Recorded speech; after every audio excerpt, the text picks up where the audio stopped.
फ़इन्नहु मुलाक़ीकुम, मौत तुमसे मुलाकात करेगी। इसका तर्जमा मैं यूँ भी कर सकता हूँ कि मौत तुम्हारी आँखों में आँखें डाल कर रहेगी, यानी मौत तुम्हें अपनी नज़रों से तुम्हारी आँखों में आँखें डालेगी और तुम्हारी रूह उस वक्त निकलेगी।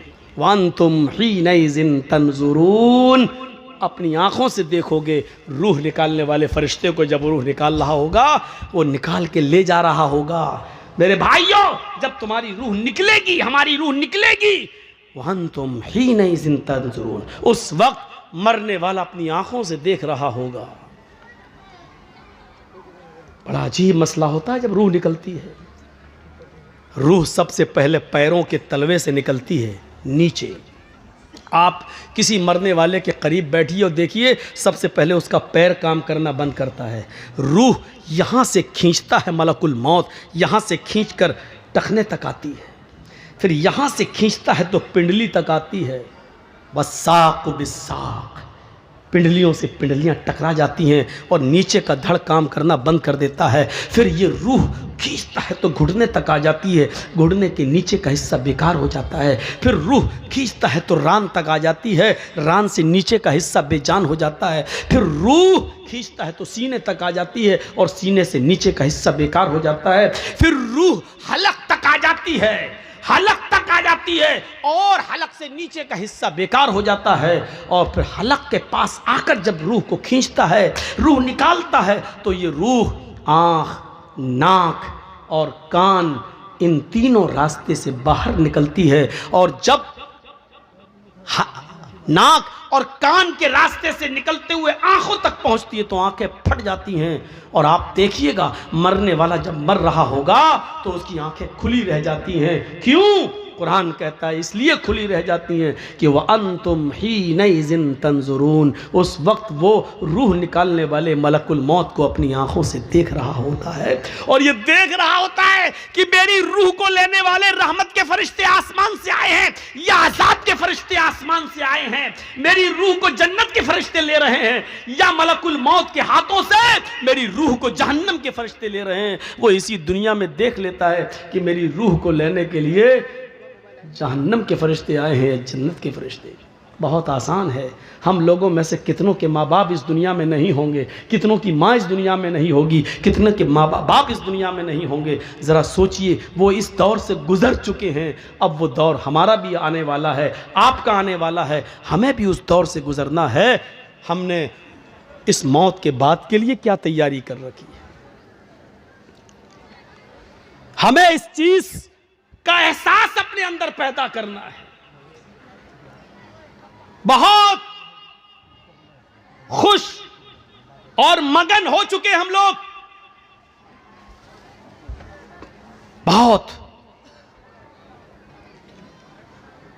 ये जो आवाज़ें आ रही हैं, चाहे औरतों के पंडाल से आ रही हो, चाहे बाजार से आ रही हो, यहाँ जलसा हो रहा है, कुरान पढ़ा जा रहा है, हदीस पढ़ी जा रही है, ये याद रखिएगा, ये आवाज़ें आपकी हवा में नहीं घूम रही हैं। आपने सुबह से लेकर शाम तक, अभी जब सोने जाएं बिस्तर पर, तो सोचिएगा कितनी गालियां दी हैं और कितना आपकी ज़बान से सुभान अल्लाह और अल्हम्दुलिल्लाह निकला है, उसका हिसाब लीजिएगा। आप अभी तक अपनी पूरी ज़िंदगी का नहीं ले पाएंगे, लेकिन आज का हिसाब लीजिएगा। आज सुबह से शाम तक कितनी गालियां दी हैं, कितनों को धोखा दिया है, कितनों को नाजायज़ सताया है, कितनों पर जुल्म किया है और कितनों के साथ अच्छा सलूक किया है। आपने जो कुछ भी किया है वो इस हवा में घूम नहीं रहा है, बल्कि उसको फरिश्ते रिकॉर्ड किए हुए हैं। अच्छा क्या तो दाएं हाथ के फरिश्तों ने रिकॉर्ड कर रखा है, बुरा आपकी जबान से निकला तो उसको बाएं हाथ के फरिश्तों ने रिकॉर्ड कर लिया है। वो इस हवा में है नहीं। ये मत सोचिएगा कि उस हवा में घुल गया और मिल गया और चला गया, नहीं, वो रिकॉर्ड है, वो रिकॉर्ड है। और कयामत के दिन अल्लाह उस रिकॉर्ड को हमारे सामने पेश कर देगा। फमन यअमल मिस्काल ज़र्रतिन खैरन यरा वमन यअमल मिस्काल ज़र्रतिन शर्रन यरा। जर्रा बराबर नेकी की होगी तो उसको भी तुम अपने नामे आमाल में देख लोगे, जर्रा बराबर बुराई की होगी तो उसको भी तुम अपने नामे आमाल में देख लोगे। इस चीज का एहसास हमारे और आपके अंदर आना चाहिए। जहन्नम का सबसे हल्का अजाब उस आदमी को दिया जाएगा जिसके पैरों के तलवे के नीचे आग की 2 चिंगारियां होंगी। इन्ना अहवना अहलिन नारी अज़ाबन यौमल क़ियामती लरजुलुन युज़अु फी अख़मसी क़दमैहि जमरतान। नोट करिए, इन्ना अहवना अहलिन नार, सबसे हल्का अजाब उस आदमी को होगा, यानी दुनिया में जिसने सबसे कम गुनाह किए होंगे, और उसको जहन्नम में सबसे हल्का अजाब दिया जाएगा। भैया स्टेज पर चलना बंद कर दीजिए आप लोग, ये हिल रहा है, मुझे लग रहा है कि गिर जाएगा। बंद करिए आप और उसूल बदलिए। जिसको चाहे स्टेज पे बिठा दिया, पैंट शर्ट आई टाई और खैनी वाले सब स्टेज पे बैठे हुए हैं। बन गए सब मोदी के बाप, स्टेज पे बैठ गए, बहुत इज्जत हो गई। और यहां बैठ के धम धम धम धम धम धम और कर रहे हैं।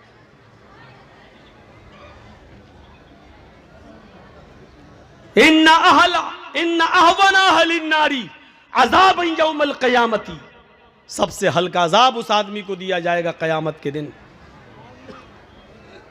लरजुलुन युज़अु फी अख़मसी क़दमैहि जमरतान, जिसके पैरों के तलवों के नीचे आग की 2 चिंगारियां रख दी जाएंगी। चिंगारी, कभी बीड़ी पिए हो? हाँ, वो तो बहुत लोग होंगे ऐसे।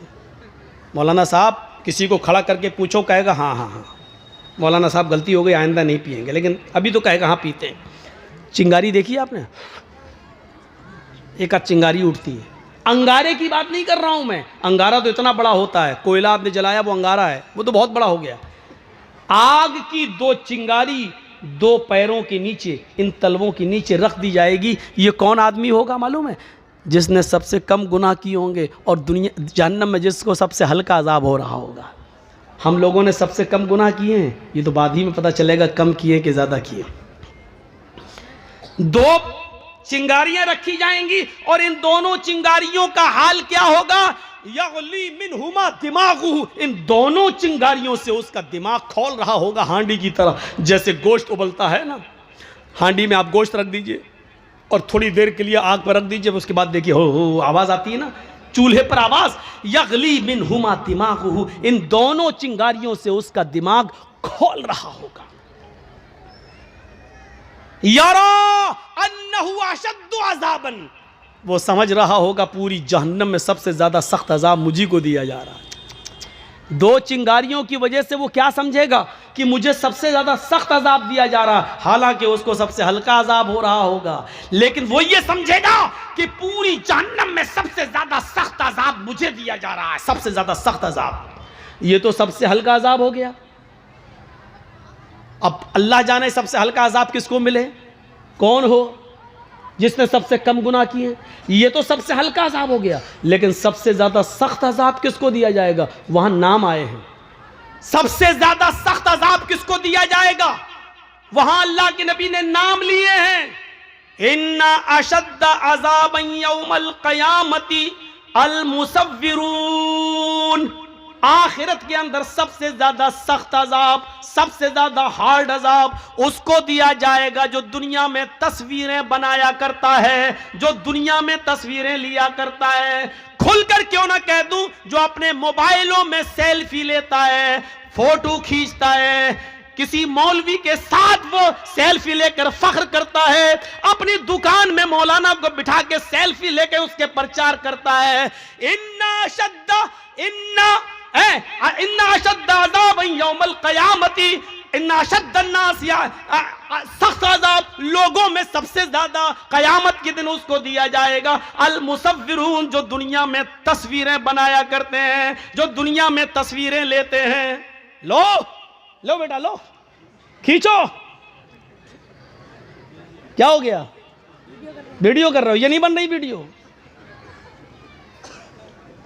आइए अभी जर्जी साहब तकरीर खत्म करेंगे। मौलाना साहब हो गए जन्नतुल फिरदौस के मालिक, बहुत अच्छा, अपने दोस्तों में शेयर करेंगे। देखिए जर्जी साहब से मुलाकात करके आए हैं, मिल के आए हैं। ये छोड़िए, अपनी आखिरत को बर्बाद मत कीजिए। जलसे क्यों करवाते हो? अगर ये सख्त बात सुनने के हक में नहीं सुनने की ताकत नहीं है तो जलसे कराना छोड़ दो। छोड़ दो। 4.5 लाख मदरसे पूरे हिंदुस्तान के अंदर, 4.5 लाख मदरसे, 50 लाख से ज्यादा उलमा, 20 करोड़ से ज्यादा मुसलमान। कभी मुहासिबा किया है, कभी हिसाब लिया है?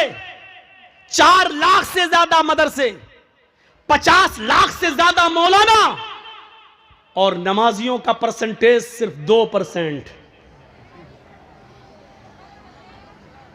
इन 20 करोड़ मुसलमानों में मस्जिदों में नमाज का परसेंट अगर जोड़ो तो सिर्फ 2%। जुमे में 5% हो जाता है, रमजान में थोड़ा सा और बढ़ जाता है, क्योंकि मौसम आता है। मौसम है ना, आम का मौसम आया तो आम, मौसम गया तो आम, पता नहीं चलता है। ऐसे ही मौसमी मुसलमानों को आप जानते हो कौन है? जो रमजान के मौसम में नमाज पढ़ते हैं, मौसम गया तो आम और फ्रूट की तरह ये भी बेचारे मस्जिदों से गायब हो जाते हैं। कभी मुहासिबा करा? गुस्सा आ रहा है ना, आना चाहिए। गुस्सा जिंदों को आता है, मुर्दों को नहीं आता। आना चाहिए। इस बात पर नहीं आना चाहिए कि एनआरसी लागू होगी, क्या होगा। इस बात पे गुस्सा नहीं आना चाहिए कि एक आदमी इस्लाम छोड़कर दूसरे मजहब में चला गया, नहीं आना चाहिए। उस पर तो अल्लाह का शुक्र अदा करना चाहिए कि बारे इलाह तूने इस्लाम को ऐसे गंदे लोगों से महफूज कर लिया है। उस पर गुस्सा आने की जरूरत नहीं। कुरान से 26 आयतें बदलने चला था, अल्लाह ने दिखा दिया जो कुरान को बदलने की कोशिश करेगा अल्लाह उसको इसी तरीके से बदलेगा। दुनिया में इससे बड़ा मौजिज़ा और क्या हो सकता है? हिंदुस्तान में जो हुआ है, चला था कुरान बदलने, अल्लाह ने उसी को बदल दिया। ले, यह है तेरा अंजाम। तो इस पर गुस्सा नहीं आना चाहिए।